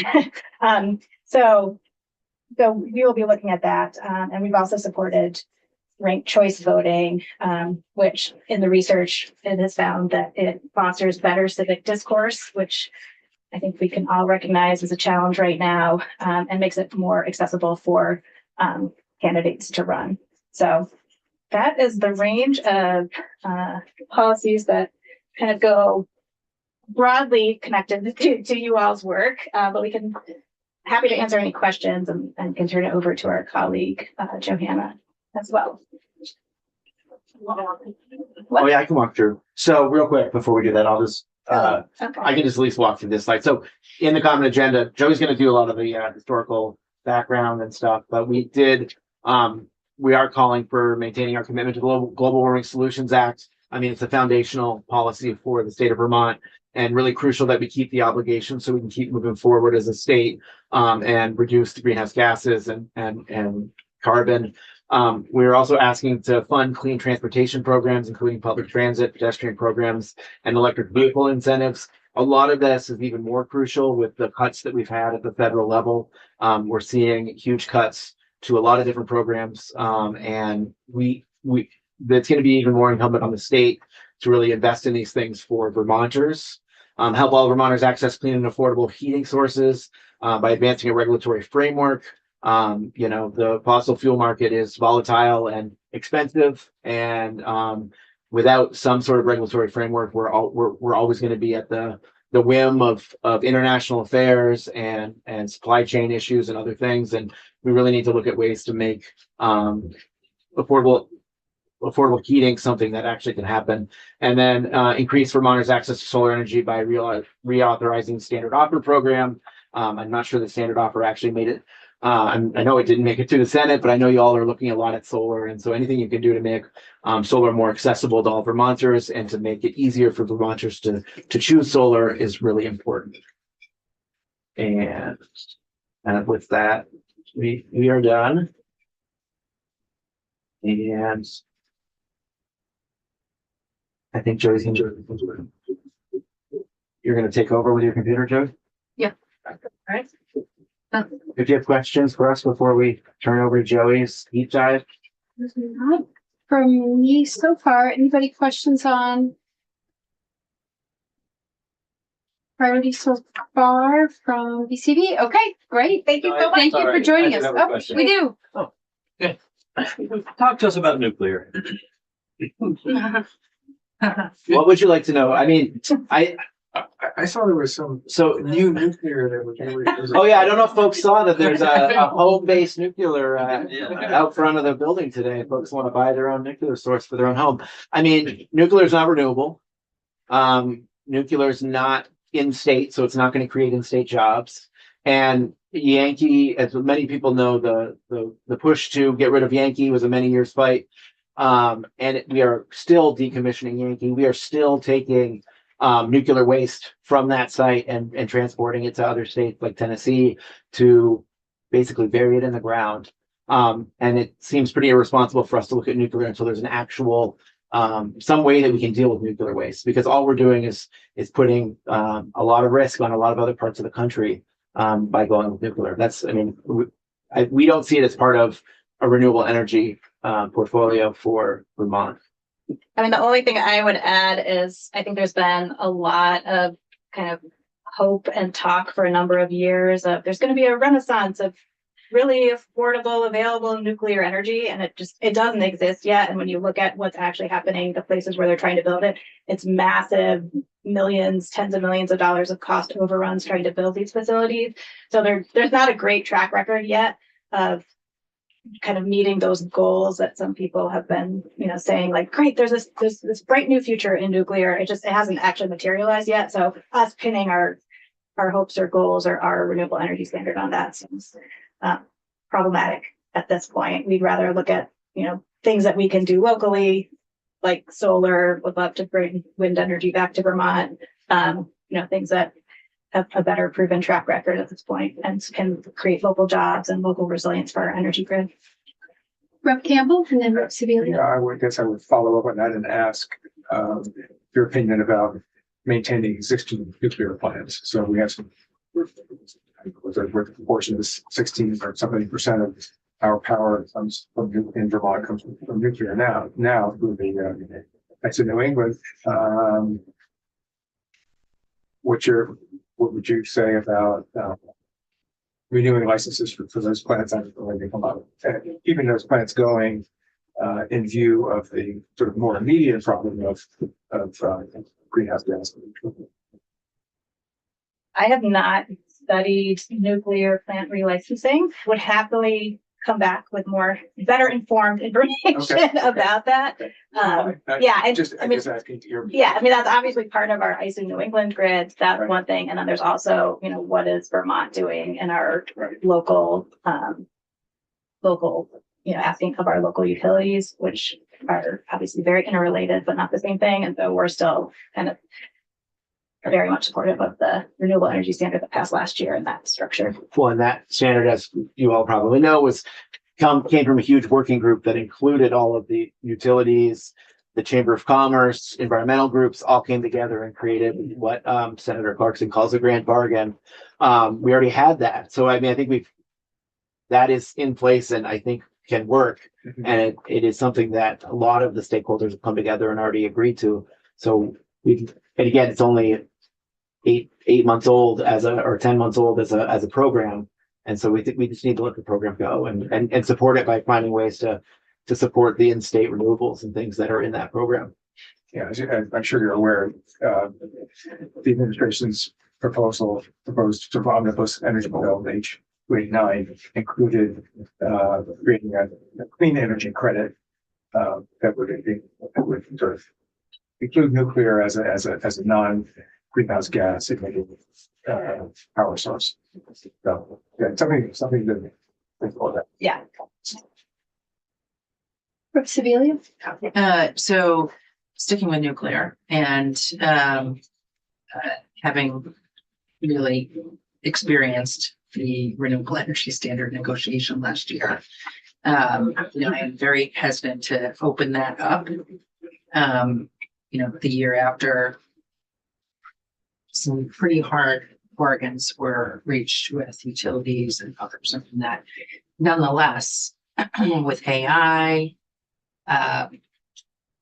and electrification, which we're pushing towards, I am really feeling like we have to be open to nuclear in the future, and I think, back when we were participating in the world stage on climate planning, I think the U.S. actually committed to nuclear, yes, in the future. Made some. Yeah, I think there's been the last COP part of a mix. Right. Yeah. Yeah. So, for those of us who care about the environment and not wasting our resources, and also not overburdening our citizens throughout this transition, this feels like something that's really important. And you all feel like really important partners in helping us get to the right place. So I would ask you to really dig in on this and be thinking about how you can help us maintain all of those things at the same time. Yeah, we definitely will be very happy to be part of that conversation. I think it's an area that, it's obviously becoming a more and more active conversation, so we can do research. I mean, one thing though that we've been thinking about is, I mean, can you imagine siting a new nuclear plant in Vermont? I can't imagine any community in So- Vermont that would take one, maybe, I mean, but so I just, as we think about our energy future, I just want to be cognizant of, for a lot of decades, we offloaded impacts of our energy production to other states. We have the opportunity now to kind of own it more locally. It's the jobs, it's also the impacts though. And so I think there is just keeping that as like another lens, it just hasn't come up. But yes, I think absolutely we are very happy to continue thinking. I mean, you know, we're in crisis times and we need to be open to, you know, what does the future need to look like, and need to be doing the research and figuring out, you know, what could work for Vermont, and what works for the country. So I just want to follow up Mike with saying that, I think you know, but you know, I am on the Citizens Advisory Panel for the decommissioning of the plant. I've been working on the economic effect of the closure of the nuclear power plant. And so, I mean, I understand these are big questions and big issues. You know, if we were to, I'm not even talking about citing so much right now as we've got to be thinking about we're going to have to figure out how to incorporate this. Citing to me seems like, you know, if it's possible, 10 years away because of the issues that you've raised, but I'm not sure that it's avoidable given what we are trying to do in terms of electrification, in terms of AI and the future. But who knows? Who knows what tomorrow brings? But we all need open minds. Yeah. Just gonna add, I'm sure you're aware that Colorado just decided nuclear was clean in legislation, I think on Monday. Yesterday or anyhow, sometime recently, that bill passed into law in Colorado. Just another part of the landscape. Yep. So Mark. as long as we're on nuclear, I mean, my immediate concern with that is that it's raising the price of electricity. Not counting the nuclear that we're already using, it's raising the price of electricity in Vermont by $4 million a year and projected to go up according to, what's that, TJ, I think. So if we're already using it and it's just because of the way it's structured, it's raising the price of electricity, and we're trying to get people to migrate to electricity. There's tension there's tension there. Like we'd like to, the cheaper it is, the easier it is for people to migrate to EVs and heat pumps and whatnot. But if we're not counting our out-of-state nuclear as clean, or whatever the right phrasing is, then it's renewable. It's boosting up the cost of electricity in Vermont. So that's a big one for me.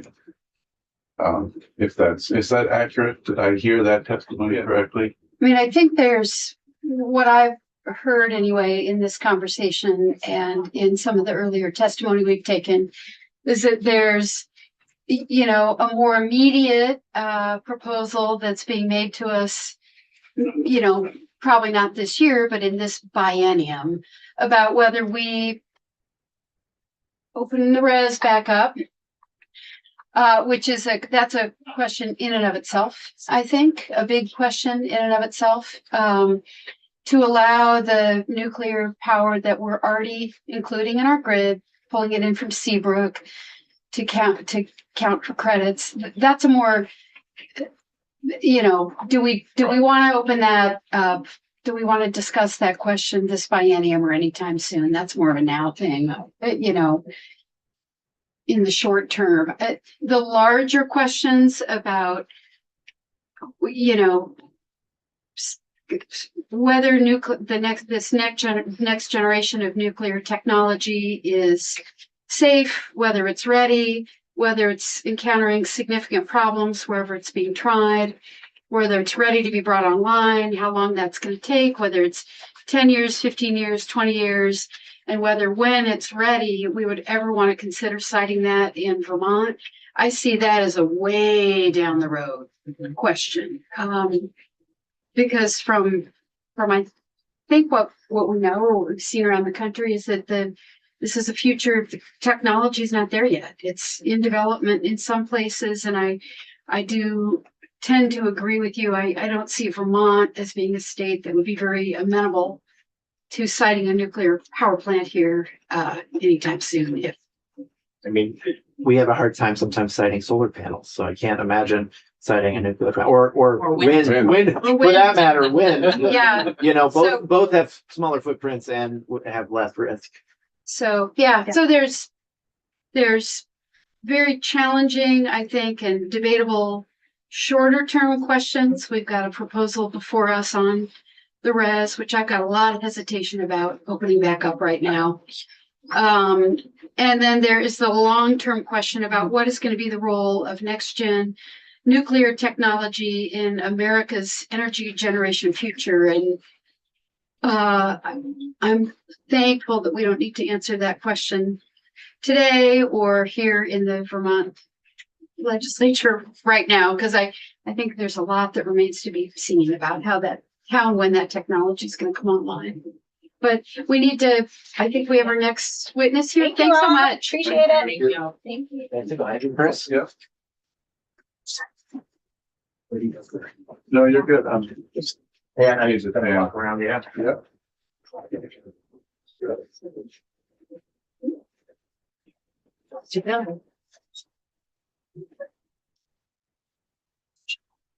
I can get some more for you. Some big things, Smith. Yeah.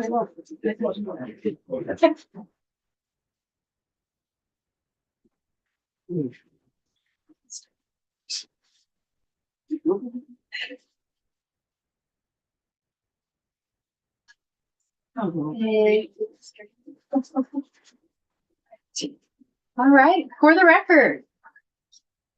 For the record, thanks for the opportunity to be here with you today. My name is Johanna Miller. People call me Joey, as you might have just heard. I lead the Energy and Climate Program at the Vermont Natural Resources Council. And I'm going to share a presentation.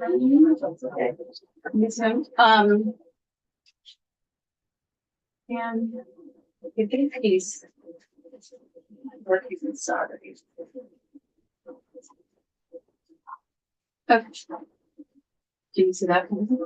Okay, good. Yeah, thanks for the opportunity to be here with you. Johanna Miller, work at the Vermont Natural Resources Council right down the street. A big, and I think, big part of my work is, which is a great privilege, is helping to support the state's network of town energy committees, the Vermont Energy and Climate Action Network.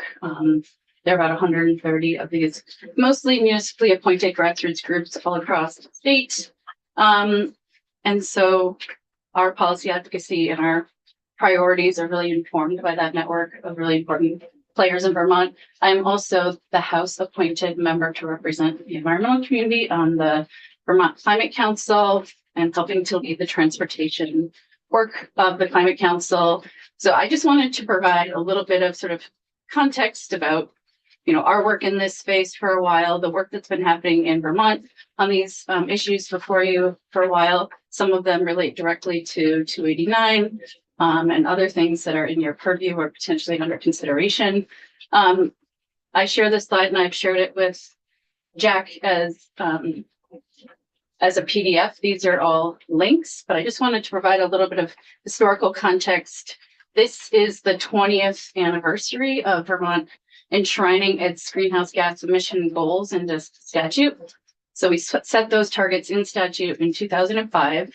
And then as you can see here, this is a smattering of some of the efforts that the state has undertaken to actually figure out how we're going to attain those goals, which is essentially Vermont saying, we're going to do our part to reduce planet warming pollution, and have undertaken pretty significant efforts to do that. So yeah, this is just the statutes that the legislature enacted in 2005, which then, not just me, see that door.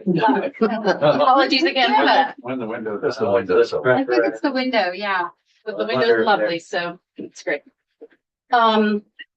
Anyway, so in 2005, the legislature set greenhouse gas emission pollution reduction goals in statute, abiding by the science of that time. The science has evolved as our work has evolved.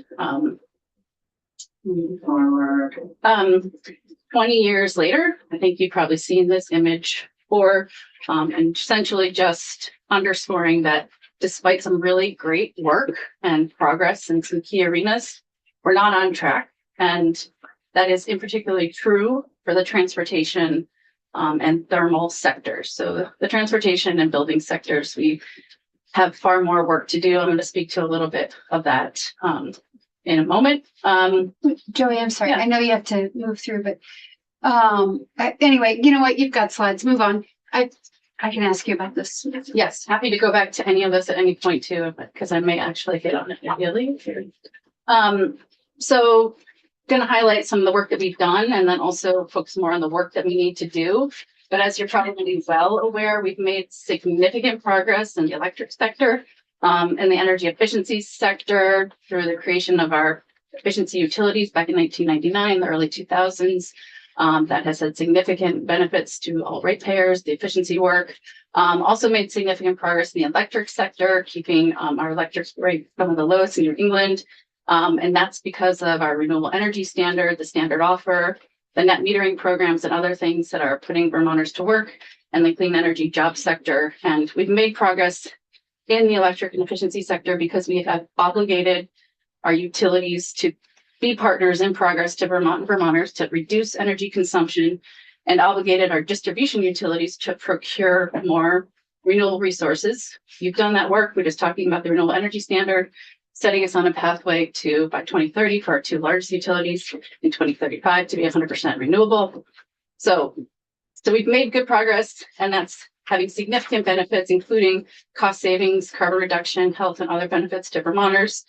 But despite two decades worth of effort, and 3 climate commissions, many task forces, expert analysis, significant public engagement, multiple attempts to transform and focus on the thermal and transportation sector, we have not followed the recommendations of the climate plans that have been curated, and we continue to lack an economy-wide approach or well-designed approach for the thermal and transportation sector. Yeah. Questions? Yeah, We're yep. waiting. No, mine was a weed. Go ahead. So I didn't actually know there were 3 climate commissions. Yeah, I'm going to talk about them. You are going to give Yeah. us more details. And were you on all 3 of them, Joe? No. That would really make me frustrated. But I did want to just sort of speak to, because we all deeply care about making sure that Vermonters can afford to live, to work, to get where they need to go, to afford necessary health care and have a high quality of life. I want to speak to that sort of economic piece throughout this, but also just underscore the high cost of ongoing inaction. You very well may be aware of the work of the Intergovernmental Panel on Climate Change, the world's leading climate scientists who have made clear that time is running out, and the high costs and consequences of failing to do too little, too late are going to be drastic, including not only quality of life, displacing people, especially the most vulnerable people who have least contributed to the problem across the world, et cetera. But to do this, to do our part, we have to move Vermonters, we have to move the world off of fossil fuels in large part. And just underscoring, so the high cost of climate change, we've seen here, to the day, 2023, 2024, 2 significant flooding events. Again, to my community of Montpelier, watching these businesses underwater and still struggling to come back, and just the economic ripple effects through Montpelier and what we're having to face is really significant, and that is not singular to us. Also, so there's the impacts of climate change and the consequences of having failed collectively, globally, to do what we need to do at this moment. There's just the economic costs. Like, Vermont does not mine, frack, or drill. So every fossil fuel that we use in Vermont is imported into the state of Vermont. And that means like a high level of price volatility and uncertainty of our global commodity that we have no control. People may or may not remember when Russia invaded Ukraine, the significant price spikes that happened to number 2 fuel oil in particular, rising by on average about over $2 a gallon in the span of about a year. I don't know about you all, but when you're planning for making your family budget and household budget, like, that kind of price hike is untenable for many families, and for some just completely out of reach. So what I'm saying to you is we simply cannot afford the high cost of the status quo either. It's inequitable, it's uncertain, and the planet warming consequences of staying tied to fossil fuels are heavy and will only continue to grow. So just underscoring that point again, you've probably seen this slide, but we spend about $2 billion a year on fossil fuels. And that means a significant drain on our economy because we import it all. And then about 75% of those dollars then leave our state's economy and our pocketbooks. So keeping more of our energy dollars in state through more local, more renewable, more clean technologies and through deep efficiency is really important. You can see here it's a little bit of the inverse on the electric sector, and that will only grow over time as we continue to develop a more clean, renewable energy portfolio. We're going to keep more of those electric dollars in state, in our economy, putting people to work in good paying jobs and doing well for our economy more than relying on imported fossil fuels. So I'm just going to walk a little bit more detail. This slide, I want to provide a high level recap of some of the bigger efforts to tackle this challenge for the past 2 decades, a high level recap of the results and findings of those efforts. But in summary, not wanting to hide the ball, but like moving Vermonters off of fossil fuels through a core focus on efficiency and reducing energy consumption, fuel and mode switching, and creating more clean, renewable grid are just fundamental strategies to actually accomplishing the work that we have set out for ourselves and work that we've done for 2 decades now. It will require upfront investment, but the net benefits are significant. And in many study after many study, shown to far outweigh the initial cost. And that program and policy design can mitigate negative impacts that clearly we want to be very conscientious of, making sure that we are helping, not harming low and moderate income Vermonters and supporting Vermont businesses as we make this inevitable transition. The world is moving to a cleaner energy economy. We need to help Vermonters move with it by affording cleaner, more local energy resources. I just want to sort of focus on, again, some of the big endeavors that have been undertaken for the last 20 years and just sort of lay out from our perspective, we don't need another plan.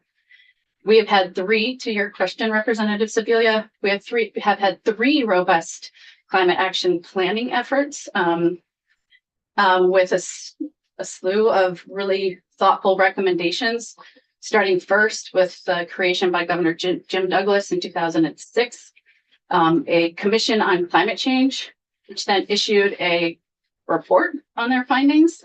I have a hard copy of the high-level findings over here if you're interested. There was a tremendous amount of really good stakeholder input, good work, thoughtful recommendations.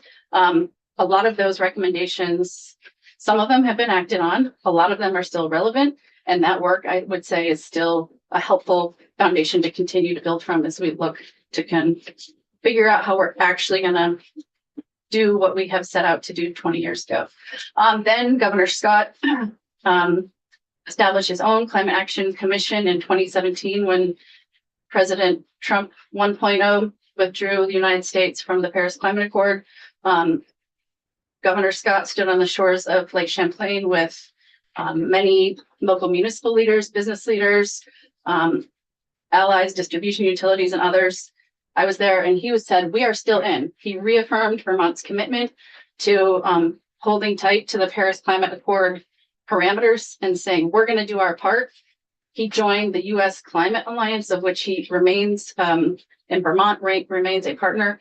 And that is an alliance of the states across the nation that have continued to commit to Vermont, or excuse me, their states doing their part on cutting planet warming pollution. And then, so those are the first 2 climate action planning efforts and the reports that came from that. And then there's the initial climate action plan that was part of the Global Warming Solutions Act required process to pull together a climate council and charge that climate council with coming up with a plan broadly focused on cost-effective greenhouse gas emissions reduction strategies, as well as adaptation and resilience focus, and with a really critical focus on how are we going to do this work in the most cost-effective, equitable, and just way. So that work is well underway. There was an initial climate action plan developed and delivered in December of 2021. The Climate Council is undergoing a very robust process with a lot of stakeholder and public input to update that plan as we speak. So just to say that we have useful and significant work to build on to develop cost-effective, equitable solutions, largely in the transportation and thermal space, some of the work that you've been trying to do. I fundamentally believe we can do this. We just need to actually roll up our sleeves and figure out how we do it and implement the solutions we know we need to. So I wanted to share this picture here. This is a photo from 2006, a year after Vermont established greenhouse gas emission goals and statute. This is a photo of a cohort of Vermonters leaving Shelburne Farms on their fifth and final day of a walk across Vermont. And they walked from Shelburne to Battery Park in Burlington and culminated ostensibly in, as according to Bill McKibben, one of the world's leading climate authors and experts, and what he said, or was said at that time, to be the largest rally to date, calling for climate action. So that walk across Vermont catalyzed the Step It Up movement, which then became 350.org, international global climate movement, incubated by several young leaders from Middlebury College and other stakeholders who noted that we need to act on climate. We have an obligation, we have a huge economic opportunity, and we're still struggling to wrap our heads around and do what we need to do on the policy solutions. So I just wanted to share that with you because we have a long track record. The need for and the want of Vermonters to do our part on climate has been long and strong. And I want to speak to some of the sort of reports and analyses that I think continue to potentially serve as a fundamental and essential building block for actually moving us forward. You may or may not have heard about this from Rich Cowart, who I know was in here the other day, who works for the Regulatory Assistance Project, but the legislature did commission a report in, I think, 2008 to look at the thermal sector and really look deeply at energy efficiency and weatherization. RAP, the Regulatory Assistance Progress Project, issued a report in 2008 and then updated that report in 2011. Really focused again on the weatherization components of the statutory goals that the legislature set in 2008 to try to weatherize a quarter of the state's housing stock, about 8,000 homes by 2020. So again, we know that there are cost savings and public health and comfort and other benefits from weatherized homes and buildings. But as that report laid out, and highlighted, there are several state entities with really great programs that we can build from. And noted that, despite efforts of programs we had at that time, and I would say still have, we're not investing enough in energy efficiency and opportunity and are losing the opportunity to save money because of various barriers. And I would posit that policy barriers remain one of those things that we are still lacking. I'm going to move quickly if you're needing to move on to just a few other things in terms of the Thermal Efficiency Task Force in 2012, 2013. Then Governor Shumlin established a Thermal Efficiency Task Force and charged it with coming up with a blueprint for reducing fossil fuel consumption and weatherizing and making our homes more efficient and our buildings and businesses. It had lots of useful outcomes and recommendations. I did, as I said, provided a hyperlink in the PDF that I shared with Jack, but just to say, highlight, noting that raising $267 million in new funding for program costs and incentives over a 7-year period represents a major financial commitment on the part of the state. However, this investment combined with current funding will leverage $687 million in private sector financing and investment, stimulating job creation, lender activity, and the recycling of funds in Vermont's economy, instead of sending Vermonters money out of state, likely out of the country, to pay for fossil fuels. These public and private investments will result in a net present value of over $2 billion in heating fuel savings to Vermonters. That was a dozen years ago. unfortunately, before the report actually really rolled off and was finalized, it was labeled a heat tax and pretty much was DOA in the legislature in the legislative conversation. So to say that it was a year's worth of work that didn't really manifest, despite all of the indications that it would be a good economic investment, not only a climate strategy, not much happened with it.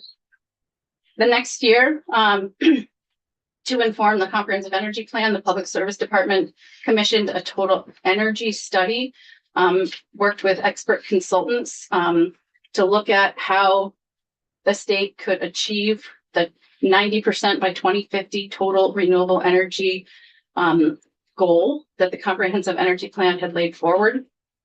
And so that was a robust analysis, and again, hyperlinked in that long list. What it essentially said and found was meeting Vermont's energy and climate goals is affordable and achievable, but will require real change in both policy and technology.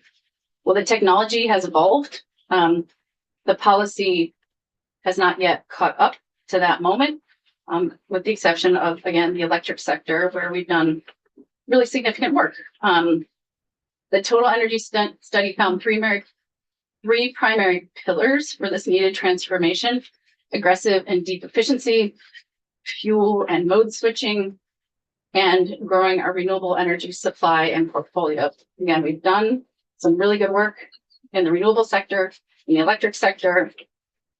We've done some good work in the efficiency sector, not nearly as much in the thermal efficiency sector, and we really haven't done what we need to do. 70% of where climate pollution comes from the transportation and thermal sector when it comes to fuel and mode switching in particular. Just keeping moving forward, getting us closer in real time to where we are. The Public Utility Commission was also tasked with an analysis to look at a potential all fuels efficiency utility. Again, really trying to focus on how can we reduce our reliance on imported fossil fuels in the transportation and thermal sector, save Vermonters money, move them to healthier, more local energy options. And their analysis just highlighted a few of the key takeaways. Following 18 months of investigation, the PUC concluded that the single most important step for Vermont lawmakers to take is to establish stable, sizable, long-term funding for decarbonizing the heating and transportation sector. Funding is a linchpin to achieving Vermont's goals. And then again, just without a stable, sizable stream of public funding in those two, transportation and thermal sectors, Vermont will not meet its climate reduction commitments. Furthermore, weatherization of buildings, fuel switching and heating, and decarbonization of the transportation sector offers opportunities for improved health, environmental quality, economic development, and savings for individual Vermonters. Their recommendations highlight the four of them. Achieve financial benefits for Vermont from the Regional Transportation Climate Initiative. That's a cap and invest program that Vermont, in coalition with a dozen other states and jurisdictions in New England and more broadly regionally, participated in for over a decade. That cap and invest program that would have covered transportation fell apart at the last minute before the Climate Action Plan was adopted in November of 2021. The Climate Action Plan had called for participating in that program to do the work we need to do in the transportation sector. After that, decades worth plus of effort and good work, the Climate Councils continue to figure out and continuing to recommend joining a cap and invest program. So that was something that the PUC pointed to as something that would cover the transportation sector. And in the efficiency and thermal sector, they recommended a thermal efficiency benefit charge on the sale of fuel oil, propane, and kerosene. Gradually increase the fuel tax to benefit more low-income Vermonters. So again, if we're going to raise revenue, we need to prioritize using those revenues to make the lowest income Vermonters whole when it comes to helping them make the investments that they need in their homes. As we all know, I think low-income Vermonters pay a much higher percentage of their incomes on energy. They're more greatly energy overburdened than other Vermonters.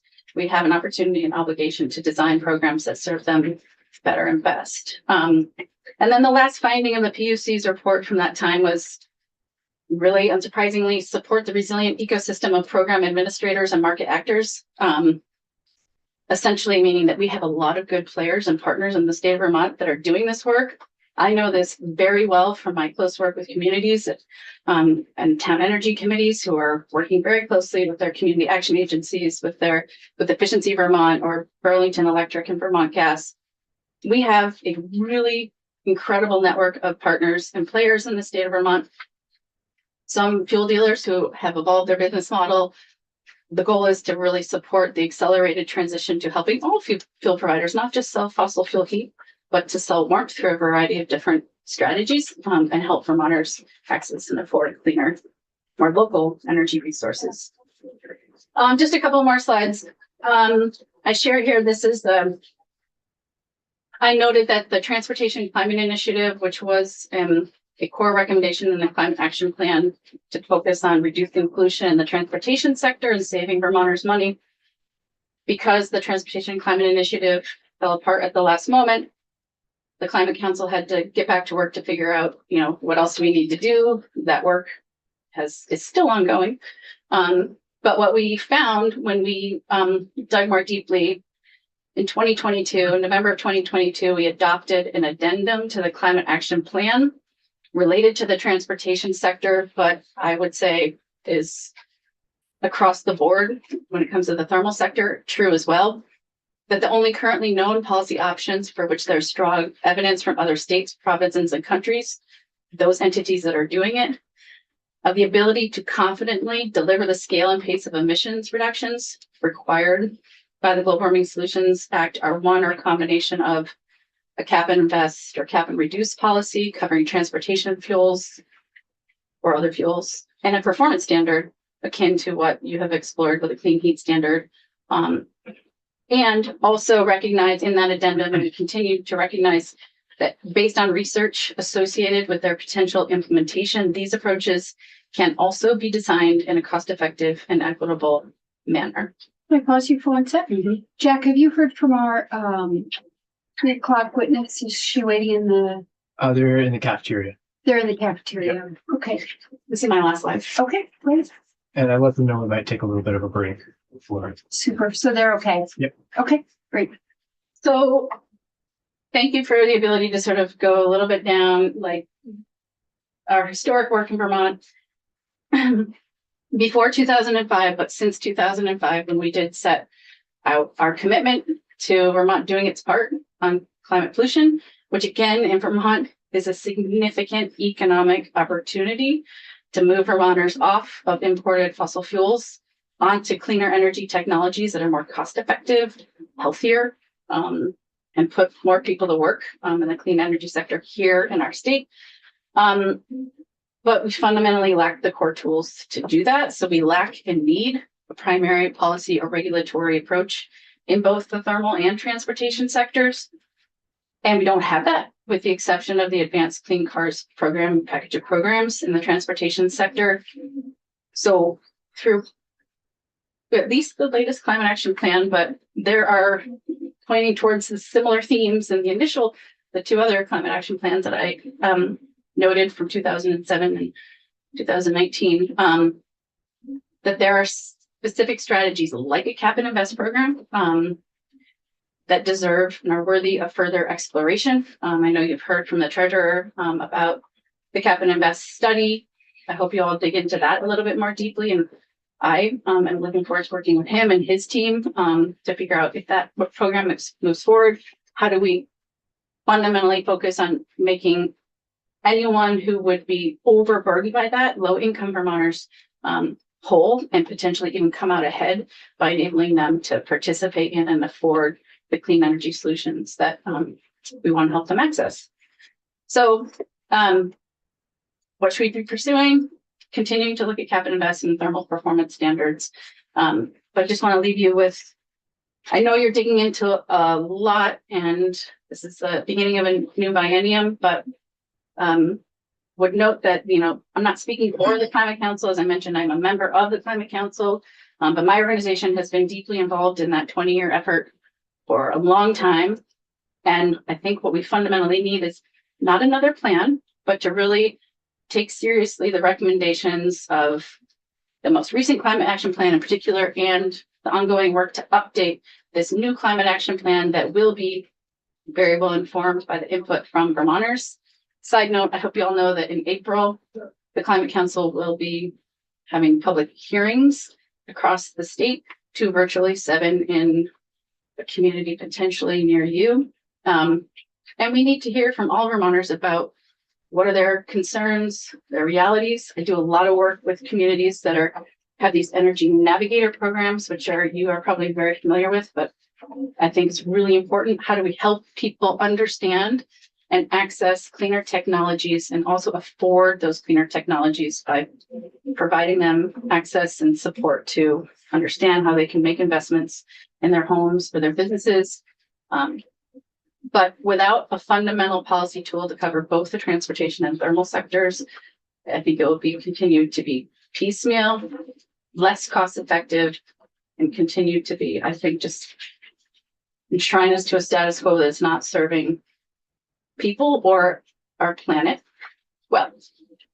So that's pretty much just what I wanted to share. I'm happy to dig more deeply into any of these plans if you have specific questions, but I just think we have a huge amount of work to build from and an obligation and an opportunity to actually move the kinds of solutions that will be better for Vermont, the economy, and the planet.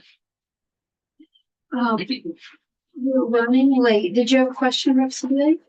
Yeah, I wanted to thank you for the work that you have been doing with the town energy committees. One of the things that I've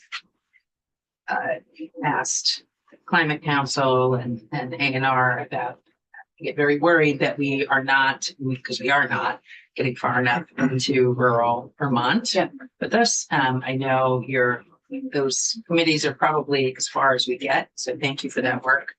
And this is really helpful. And we do have, we have a lot of work that we have done and a lot that we have learned that we can build from, and we are not going backwards.